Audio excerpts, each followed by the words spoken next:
आमतौर से दुख को नापसंद किया जाता है। लोग समझते हैं कि पाप के फलस्वरूप अथवा ईश्वरीय कोप के कारण दुख आता है, परंतु यह बात पूर्ण रूप से सत्य नहीं है। दुखों का कारण पाप भी है, यह तो ठीक है, परंतु यह ठीक नहीं कि समस्त दुख पापों के कारण ही आते हैं।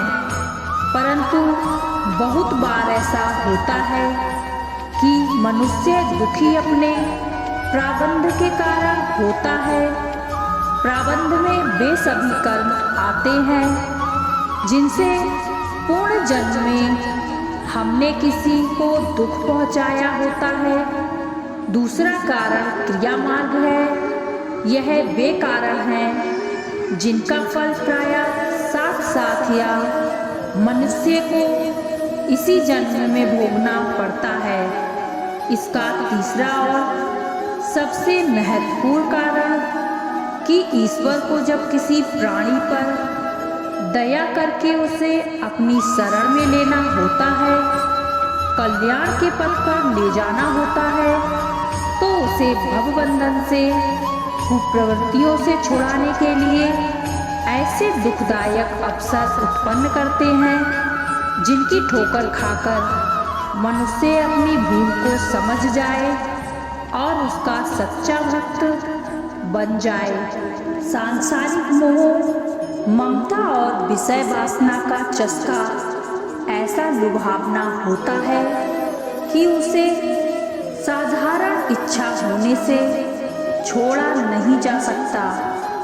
एक हल्का सा विचार आता है कि जीवन जैसी वस्तु का उपयोग किसी श्रेष्ठ काम में करना चाहिए, परंतु दूसरे ही क्षण में ऐसी लुभावनी परिस्थितियां सामने आ जाती हैं जिसके कारण वह विचार मिल पड़ जाता है और मनुष्य जहां का तहां आकर फिर से खड़ा हो जाता है। इस प्रकार के कीचड़ से निकलने के लिए भगवान अपने भक्त को झटका देते हैं। सोते हुए को जगाने के लिए बड़े जोर से झकझोरते हैं। यह झटका ही हमें दुख जैसा प्रतीत होता है।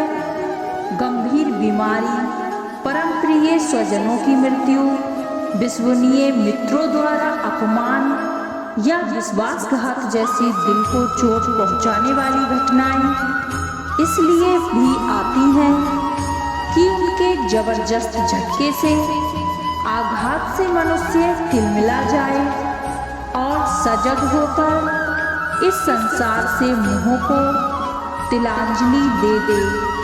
भगवान अपने भक्तों को कष्ट देते ही इसलिए हैं जिससे वे यह समझ सकें कि कौन उनके सच्चे भक्त हैं। हमारे दुखों का बड़ा कारण है स्वयं को नकार कर दूसरों में उलझे रहना।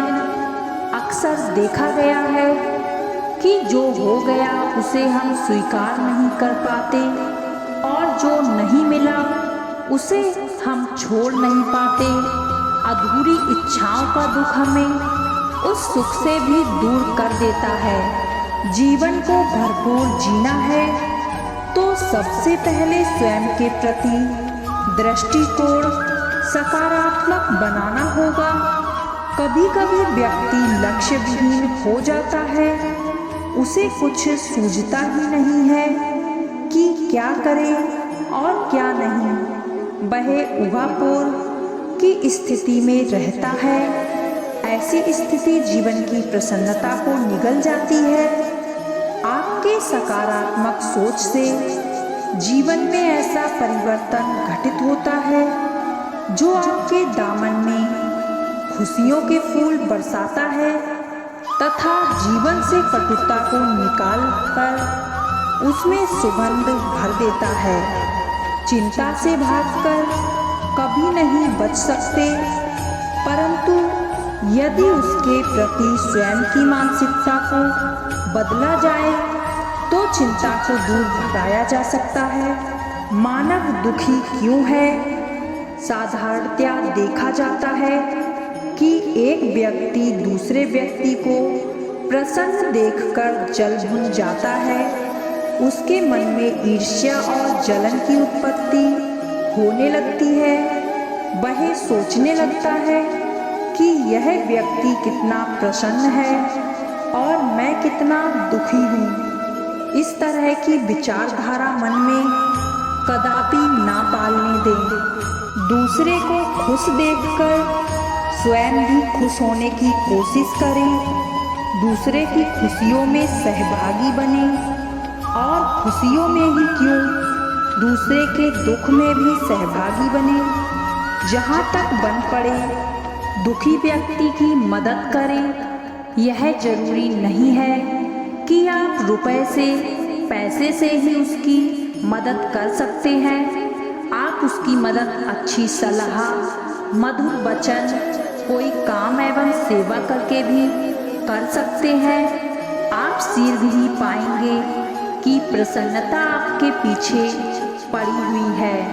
कई बार हम बहुत उदास हो जाते हैं, उस भगवान को कोसते हैं कि उन्होंने ऐसी जिंदगी दी ही क्यों ऐसा ही मेरे साथ होता है, मुझे ही क्यों हर बार दुख मिलता है।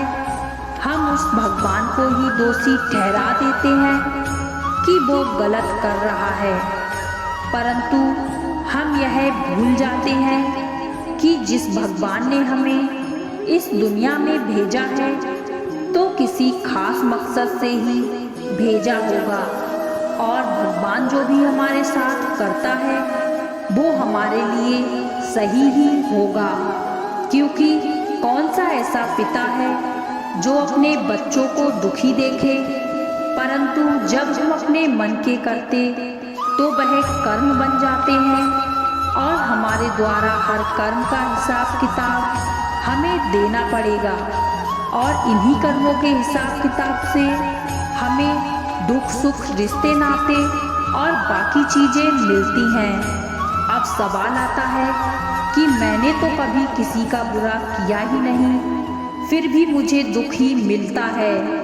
क्या भगवान से कोई गलती लग गई? ना, हम इंसानों से गलती हो सकती है, परंतु उस भगवान से कोई गलती नहीं होती। हमारे सही और अच्छे कर्म करने पर भी दुख का कारण हमारे द्वारा किए गए पुराने जन्मों के कर्म हैं, जिनका भुगतान करने हम इस इंसानी जन्म में आए हैं। इंसान का जन्म 84 लाख योनि के बाद भगवान की दया से मिलता है। यह इंसानी जन्म सीढ़ी का आखिरी डंडा होता है।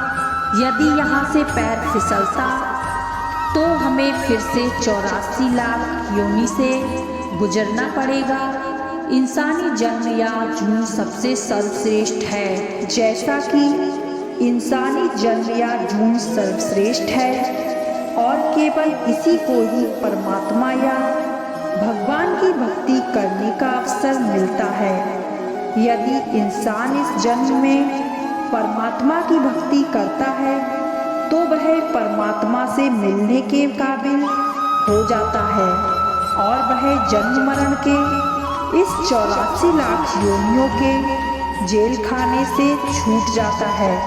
अब सवाल आता है कि भक्ति तो हम सब करते हैं, परंतु वह उस भगवान या परमात्मा को मंजूर नहीं। आखिर ऐसा क्यों? क्योंकि हमारे द्वारा अपनाए सभी भक्ति के रास्ते हमारे ही मन के द्वारा बनाए गए तसल्ली के रास्ते हैं। अब यदि हमें सच्ची भक्ति का रास्ता जानना है तो किसके पास जाएं और किससे सच्ची भक्ति का रास्ता पूछें? क्या हम इंसान खुद यह सच्ची भक्ति का रास्ता खोज सकते हैं? नहीं। यदि इंसान ऐसा कर सकता तो आज के समय में यह सारी दुनिया भक्ति करके परमात्मा से मिला कर चुकी होती। सच्ची भक्ति का रास्ता तो हमें संत महात्मा ही बता सकते हैं, क्योंकि गुरु के बिना ज्ञान नहीं होता। इसलिए हमें सच्चे संत महात्मा से सच्ची भक्ति का रास्ता पूछना चाहिए। ऐसे संत महात्मा भक्ति का रास्ता बताने के साथ साथ हमें परमात्मा से मिलाप करवाने तक पूरी मदद करते हैं। अब सवाल उठता है कि मैं तो यह सब मानता ही नहीं और यह सब बातें झूठी हैं। तो संत महात्मा ही कहते हैं कि हमारे मानने या ना मानने से कुछ नहीं होता, क्योंकि परमात्मा सिर्फ एक है और उससे मिलने का रास्ता भी एक ही है, जिसका रास्ता सिर्फ संत महात्मा ही बता सकते हैं। और हर युग व जन्म में एक सच्चा गुरु या संत महात्मा मौजूद होता है। अगर आपको हमारी इस वीडियो में हमारे विचार अच्छे लगे हों तो हमारे वीडियो को लाइक करें, शेयर करें और चैनल को सब्सक्राइब जरूर करें और कमेंट्स में लिखें राधे राधे।